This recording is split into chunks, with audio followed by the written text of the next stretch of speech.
Assalamualaikum and good day everyone. My name is Nurul binti AMAR, the Senior Accountant of Media Prima Berhad. Before we begin, let me allow my team to introduce themselves first. Assalamualaikum and a good day. My name is Nurul Hazwani binti and I am a new accounting executive of Media Prima Berhad. Previously, I was a management accountant of Petronas. Now I will apply on my knowledge and skill required that I have learned before for the past 5 years in this company. Hi and Assalamualaikum.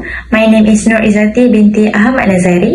I am Senior Accountant at Media Prima Berhad. Assalamualaikum and hi everyone. I am MADIHAH binti HISHAM and I am Junior Intern for Media Prima Berhad. Previously, I worked at Sulam Berhad as assistant accountant and I will give my best for this company. I will begin our presentation by explaining about Media Prima's background. Media Prima is Malaysia's largest integrated media company with a wide range of media related to the operation in television, print, radio, out-of-home advertising, content development, commerce and digital media. Media Prima based in Petaling Jaya and was established on 23 September 2003, which is about 19 years ago. Media Prima owns 5 television networks including TV3, TV7, TV8, TV9, and the latest one is Malaysia's #1 edutainment channel, which is Didik TV KPM. Other than that, Media Prima also owns 5 radio stations, which is HAR570, Bulletin FM, Fly FM, 8FM, and Molek FM. In fact, Media Prima owns more than 98% equity interest in the New Straits Times Press, with 3 most recognized print and online new brands, which is New Straits Times, Harian Metro, and Berita Harian. Media Prima also owns one of the largest content production company known as Prima Studios. The first is the nature of business activity. It is an activity carried out with the main objective to gain profit. Media Prima Berhad is a media-related business. For example, they have many types of related business such as television network, print media, out-of-home advertising, and digital media. Factor to consider having segment reporting is the existence of manager. Each of the operating segments have their own manager that will keep the regular contact with the chief of decision making. This role is important to make sure the operating activity and financing result can be discussed smoothly. The third factor to consider having a segment reporting is information presented to the board of directors. The information presented must contain such as reliable information, and the information of each activities will have to make any decision. Next, I am going to present about type of segment under Media Prima Berhad. The first one, they have television network that consists of TV3 and TV9. They also have print media and radio station under the company. Furthermore, their digital media such as Bulan and Serial Imam also receive a lot of attention from many people.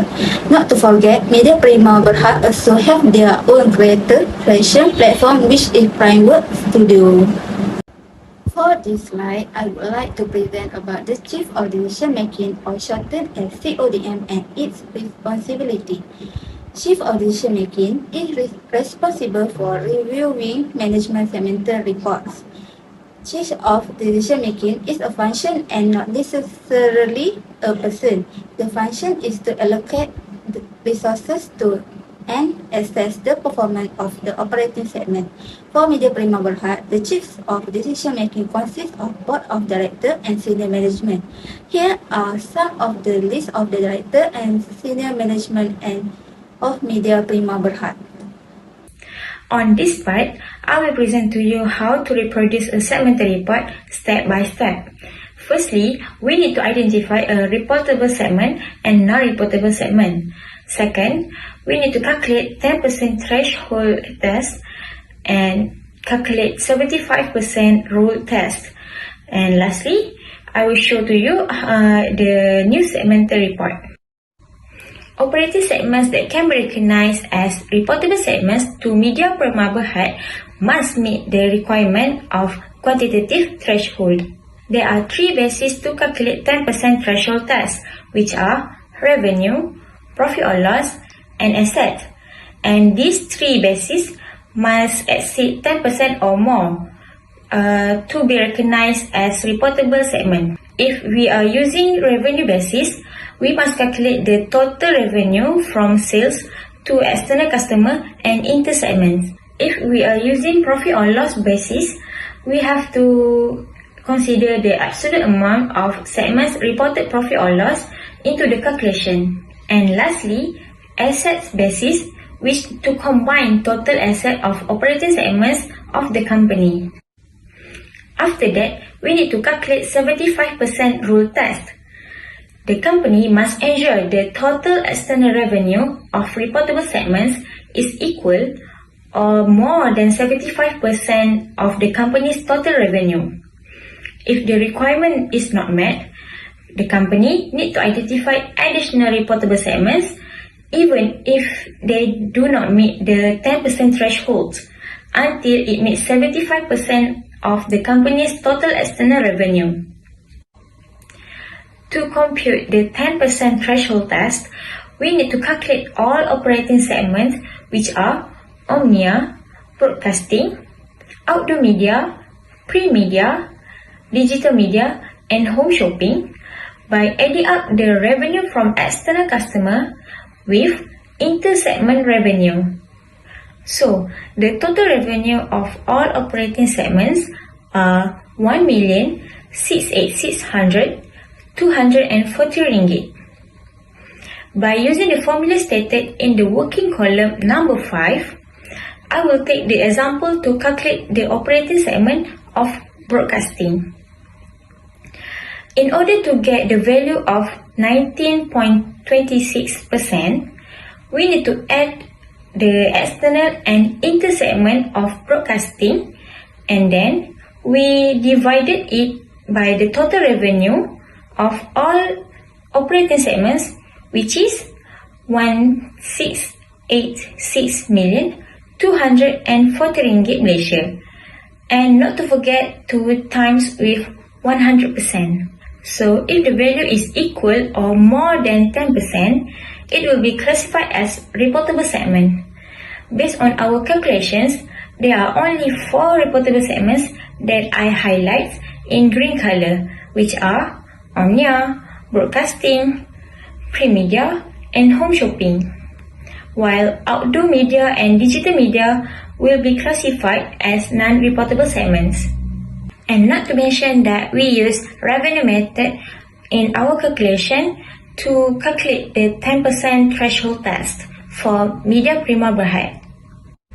The next step is to calculate 75% rule test by using the formula in the purple box, which is external revenue divided by total revenue. To conclude, the total external revenue of reportable segments for Media Prima Berhad is 78.83%, which is more than 75% of the company external revenue. Therefore, there is no need to include additional segment. So this is our new segmental report of Media Prima Berhad for 2021.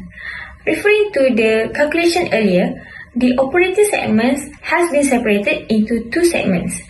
For reportable segments, we have 4 items, which are Omnia, Broadcasting, Print Media, and Home Shopping. And another 2 non-reportable segments is to be combined and disclosed under one category, which is other segments. One of the advantages of segment reporting are transparency. Segment reporting can show a profitable area, which can help management to decide whether to expand or sell off the segment. Moreover, it also helps the users make a better decision and help the shareholders to gain overview performance and decide whether to retain the shares or sell them. Next, I will present to you about disadvantages of segmental reporting. There are 3 disadvantages of segmental reporting. First is data manipulation. The data can be easily manipulated as higher level management has the access and authority to control the company's data. As example, the leaders can alter the information to meet a certain level to make the segmental report look good. This will affect the user as they will get wrong information about the company performance.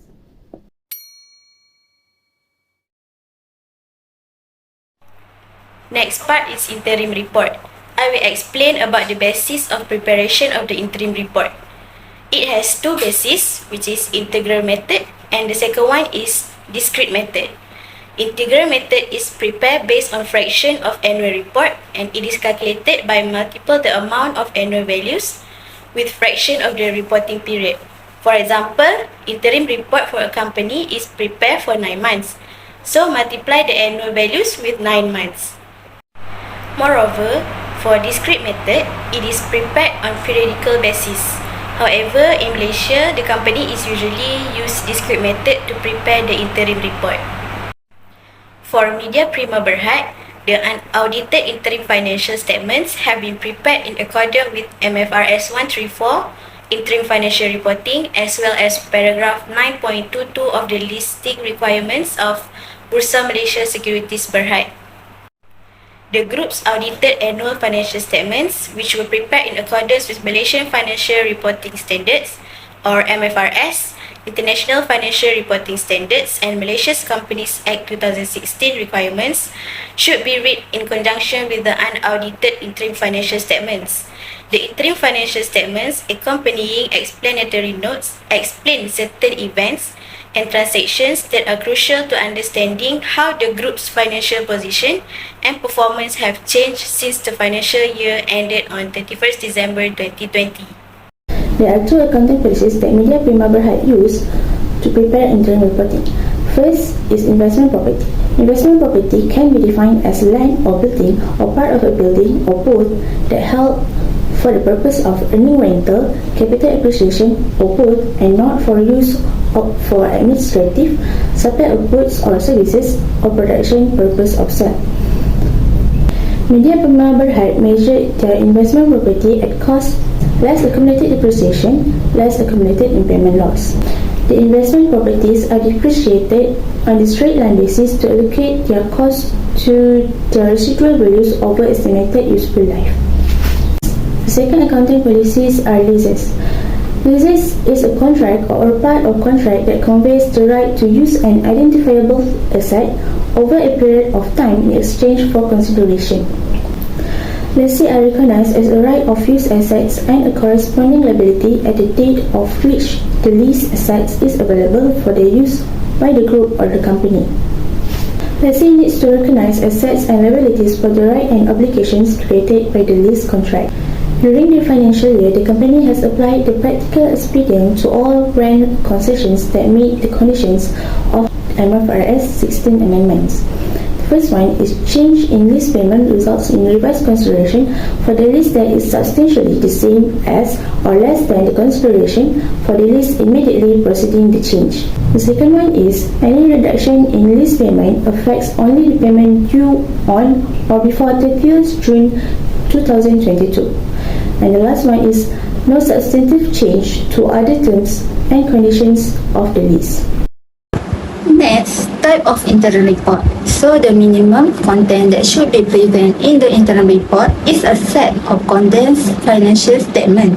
There are 5 types of interim report, which are statement of profit or loss and other comprehensive income, statement of financial provision, statement of cash flow, statement of changes in equity, and notes to the interim financial report. The interim report is the reporting the financial result of any period that is shorter than the fiscal year. A company may choose to prepare their interim report half-yearly or quarterly. Media Prima has prepared 8 interim report quarterly from 1st April 2021 to 13 June 2021. The interim report is preparing for analysis and performance evaluation of the organization. Next, I will present to you about period for current and comparative of each statement prepared by the company Media Prima Berhad. The accounting period for Media Prima Berhad will end on 31st December each year.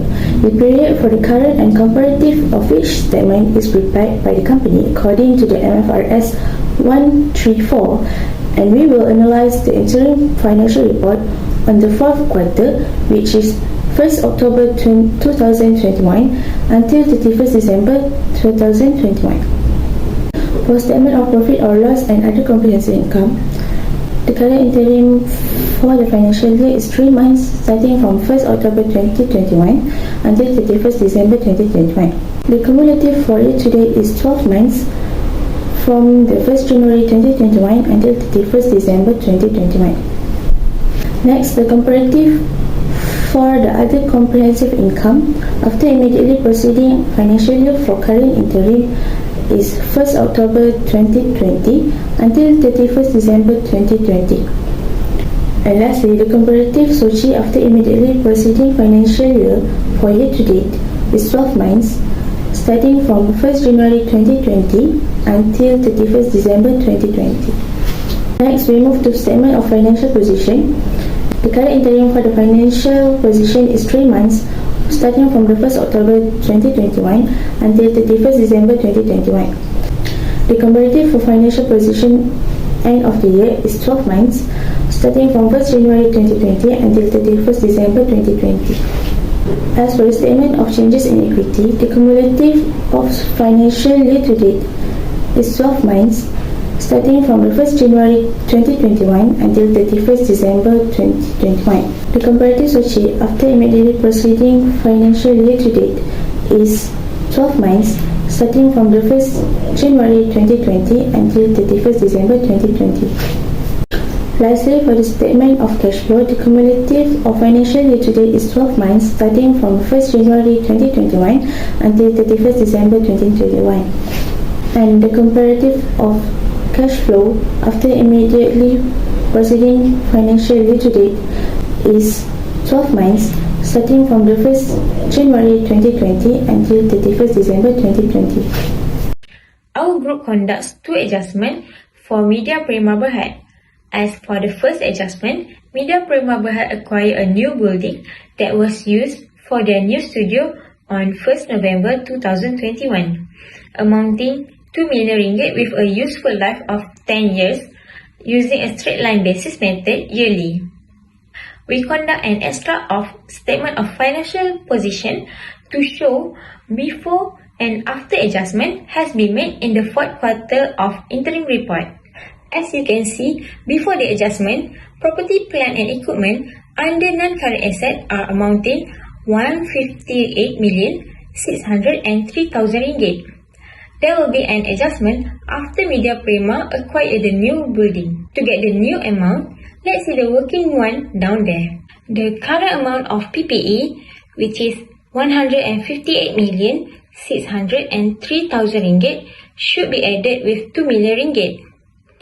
Since the company used straight line method yearly, so we just divided 2 million with 10 years and we will get 200,000. And this will be the depreciation expense for 2021. Then we minus the figure and we should get the final answer of 160,403,000 ringgit. The second adjustment is on 1st December 2021. Media Prima Berhad has issued new ordinary shares amounted to 1 million units at 50 cents each to raise the capital for the company. As you can see, before the adjustment, share capital are amounting 1,524,735,000 ringgit. There will be an adjustment after Media Prima issue the new share. Let's see the working tool down there. We need to times 1 million unit with 50 cents, then we add up amount before adjustment. So we should get the final answer of 1,525,235,000 ringgit. That's all from our group. Thank you for watching.